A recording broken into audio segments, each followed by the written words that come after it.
सर्वप्रथम मैं national health mission के सभी दिवंगत कर्मियों को श्रद्धांजलि अर्पित करता हूं और उनके परिजनों को नमन करता हूं।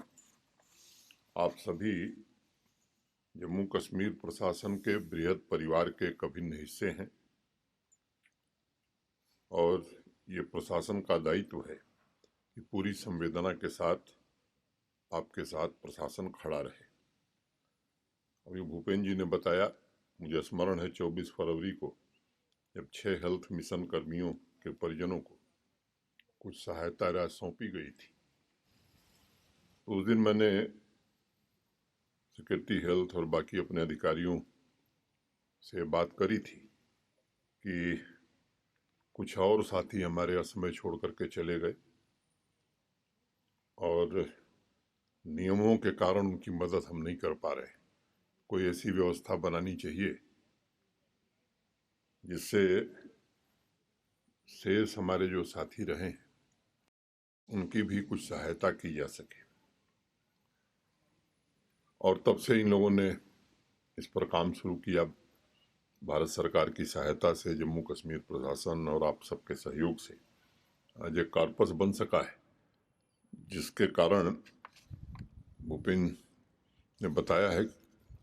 उसके विस्तार में मैं नहीं जाना चाहता हूं, लेकिन का परिवारों को एक सोशल सिक्योरिटी देने का एक नया प्रयास प्रारंभ हुआ है। ये सच है कि कोई भी सहायता किसी व्यक्ति के जान की कीमत नहीं हो सकती है। कुछ ऐसी चीजें हैं जिसमें आदमी विवश रहता है, लेकिन संवेदना के साथ खड़ा होना ये प्रशासन का प्रमुख दायित्व होता है और वही काम आज जम्मू कश्मीर प्रशासन ने किया है। 34 केसेस जिनकी फॉर्मेलिटी सारी पूरी हो गई थी, उसमें से 30 साथियों के परिजन यहाँ हैं, उन्हें सहायता दी गई है। जो नहीं आ सके उनके घर पहुंचा दिया जाएगा। जो शेष बच गए औपचारिकताएं पूरी करके उनको भी ये सहायता दी जाएगी। मैंने जैसा पहले कहा कि कोई धनराशि स्वास्थ्य कर्मियों के निस्वार्थ सेवा भावना और अप्रतिम बलिदान का मूल्य नहीं हो चुका सकती है, लेकिन एक कोशिश है कि उनके परिजन सम्मानपूर्वक, गरिमापूर्वक अपना जीवन व्यतीत कर सकें, अपने बच्चों और परिजनों की ठीक से परवरिश कर सकें। मैं सभी स्वास्थ्य कर्मियों के परिजनों के प्रति हृदय से कृतज्ञता ज्ञापित करता हूं और उन्हें भरोसा देता हूं कि प्रशासन पूरी जिम्मेदारी से अपने कर्तव्यों का भविष्य में भी निर्वहन करेगा और आपके सुख दुख में शामिल रहने की सदैव चेष्टा करेगा। गत 2 वर्ष पूरी दुनिया के लिए भी और जम्मू कश्मीर के लिए भी चुनौतियों भरा वर्ष रहा है और जम्मू कश्मीर में विशेष रूप से मैं उसका साक्षी रहा हूं। हमारे कर्मियों के अथक परिश्रम का ही नतीजा था कि कोरोना का मैनेजमेंट हो, वैक्सीनेशन हो, पूरे देश में जम्मू कश्मीर ने बेहतर प्रदर्शन किया। वो तस्वीरें पूरे देश में वायरल हुई जब 15 किलोमीटर 16 किलोमीटर बर्फीले रास्तों पर चलते हुए स्वास्थ्य कर्मियों ने जाकर के टीकाकरण का काम किया और ढेर सारी जानें अगर बच सकी हैं तो उसमें आप सबका बड़ा योगदान है। गांव पर, जिला स्तर पर, या मैं कहूँ कि पूरे यूटी लेवल पर जिस तरह से आपने अपनी कर्मठता का परिचय दिया है, मैं कहूँ कि निस्वार्थ भाव से काम किया है, उसके कारण हमारा प्रदर्शन अच्छा रहा है। इस त्याग और सेवा की भावना को भी मैं नमन करता हूँ और एक अच्छा उदाहरण आप सबने प्रस्तुत किया जिसकी जितनी भी तारीफ की जाए वो कम है।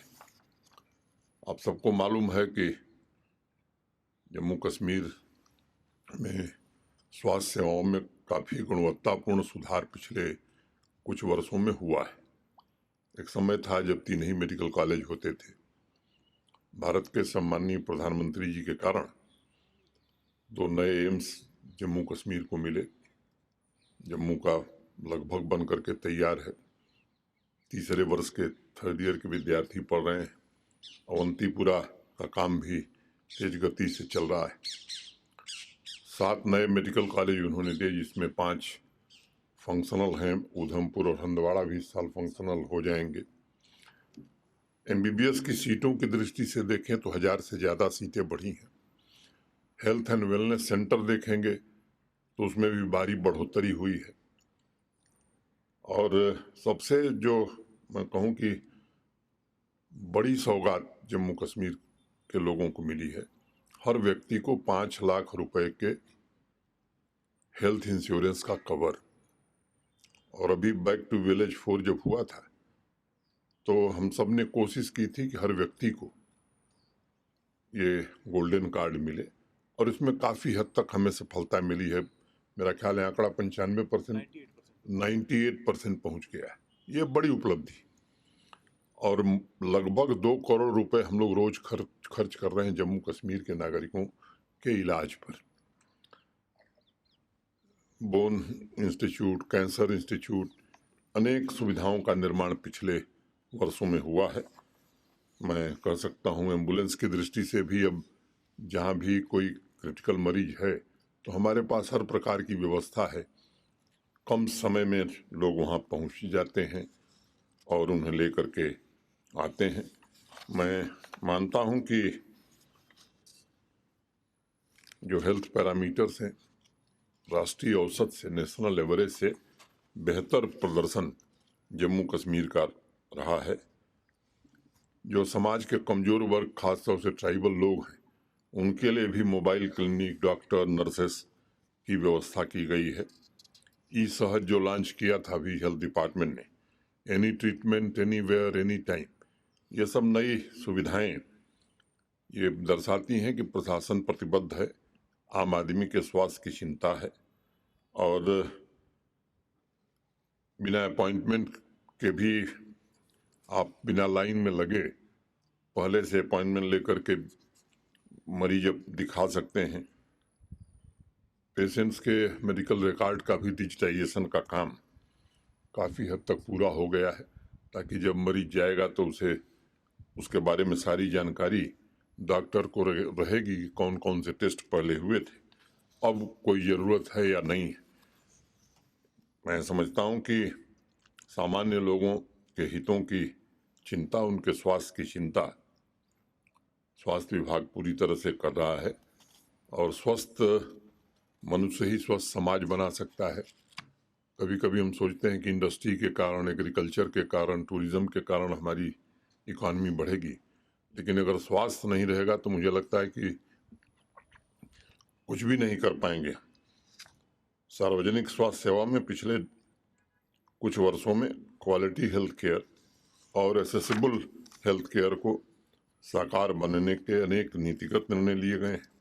जमीन पर क्रियान्वित करने की कोशिश हुई है, और ये कोशिश हुई है कि हमारी हेल्थ सर्विस इफेक्टिव हो, पीपुल्स सेंट्रिक हो और इक्विटेबल हो। कुछ एक जिलों में ही पहले डायलिसिस होती थी, अब हर जिले में डायलिसिस हो रही है। सभी जिले अस्पतालों में जीरियाट्रिक और पीडियाट्रिक वार्ड की स्थापना कर दी गई है।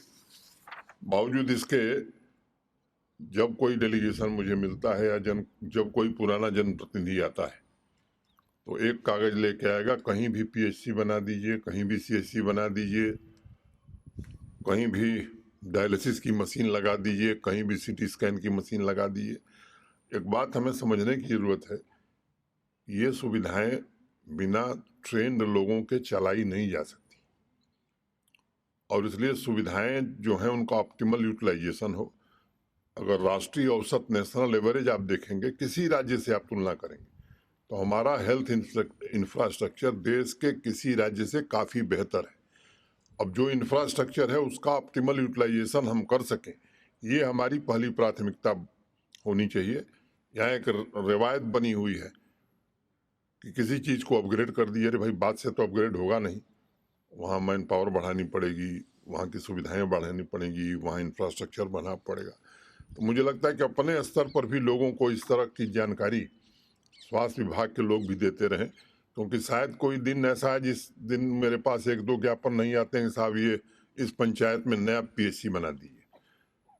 तो मैं एक बार पुनः अपने कर्मियों के परिजनों के प्रति हृदय से आभार व्यक्त करता हूं। स्वास्थ्य विभाग के सचिव और उनकी पूरी टीम को भी मैं हृदय से साधुवाद देता हूं। बहुत ही शिद्दत से, मानवीय संवेदना के साथ सभी लोग काम कर रहे हैं। एक राजौरी के हमारे ऑर्थोपेडिक सर्जन आज दिवंगत हुए हैं। मैं उनकी पुण्य स्मृति को भी नमन करता हूं, उनको श्रद्धांजलि अर्पित करता हूं और अपनी बात में ही पूरी करता हूं। धन्यवाद।